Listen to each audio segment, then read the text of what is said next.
మొన్న మాట్లాడిన ప్రెస్ మీట్లో మీరు కూడా చూశారు. కాంట్రాక్టర్లకు వార్నింగ్ ఇస్తున్నారు. ఒక వీధి రౌడీలాగా కాంట్రాక్టర్లు ఎవరైనా మీరు టెండర్లో పార్టిసిపేట్ చేస్తే మీ ఇష్టం, మళ్ళీ నేను ఇస్తాను, మళ్ళీ మీ కాంట్రాక్టులు రద్దు చేస్తా అని చెప్పని.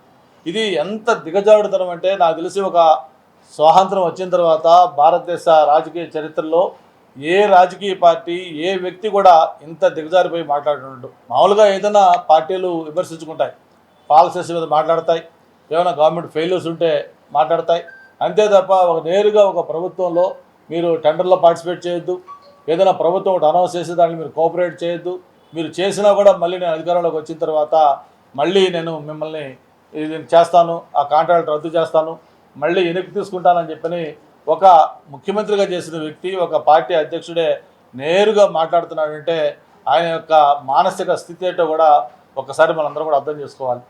గతంలో కూడా చూసాం చాలాసార్లు, ఈ రాష్ట్రానికి ఏమైనా పెట్టుబడులు వస్తూ ఉంటే ఆ పెట్టుబడులు వచ్చేటప్పుడు పెట్టుబడులు రాకుండా ఉండటం కోసం ఏ విధంగా వాళ్ళ పార్టీ వ్యక్తులు మెయిల్స్ పంపించి ఎవరైతే ఇక్కడ పరిస్థితులు పెట్టాలనుకున్నారో వాళ్ళందరినీ కూడా ఇక్కడ రకరకాల యూజ్ పెట్టి అవి రాకుండా అడ్డుకున్నారో మనం చూసాం.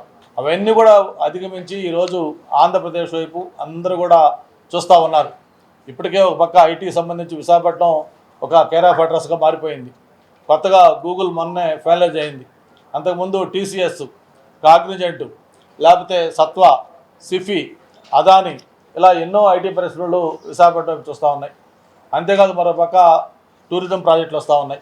దాదాపు ఈ ఒక్క సంవత్సరంలోనే 10 లక్షల కోట్ల ఇన్వెస్ట్మెంట్స్ మన ఆంధ్రప్రదేశ్కి వస్తూ ఉన్నాయి. మరి ఇది ఒక చరిత్ర. అభివృద్ధి అంటే దానికి చంద్రబాబు నాయుడు ఒక బ్రాండ్ అంబాసిడర్గా ఉన్నారు.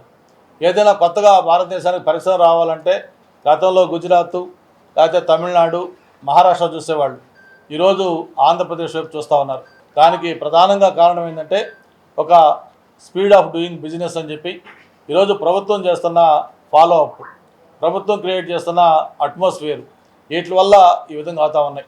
అంతేకాకుండా ఏదైనా క్రైసిస్ వచ్చినప్పుడు ఏ విధంగా ఈ ప్రభుత్వం వ్యవహరిస్తుందో కూడా మనం చూసాం.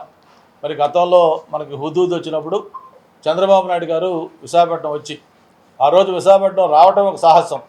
అటువంటిది ఆయన స్వయంగా విశాఖపట్నం రావటం, వచ్చి 10 రోజుల పాటు ఇక్కడే బస్సులో ఉండి మొత్తం ఒక సాధారణ స్థితికి వచ్చేదాకా కూడా పవర్ కానీ, వాటర్ కానీ, ట్రాన్స్పోర్ట్ కానీ అన్నీ కూడా ఒక నార్మల్ స్థితికి వచ్చేదాకా ఉండి ఆ తర్వాతే విశాఖపట్నం నుంచి బయటకు వెళ్ళడం జరిగింది.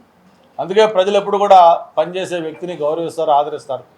మరి 2019లో రాష్ట్రం మొత్తం కూడా వైఎస్ఆర్ పార్టీ గాలి వీచినా కూడా విశాఖపట్నంలో 4 దిక్కులు కూడా నార్త్, ఈస్ట్, వెస్ట్, సౌత్ 4 కూడా టీడీపీకి ప్రజలు పట్టం కట్టారంటే ఆ రోజు హుద్దూద్ వచ్చినప్పుడు చంద్రబాబు నాయుడు గారు చేసిన పనితీరు.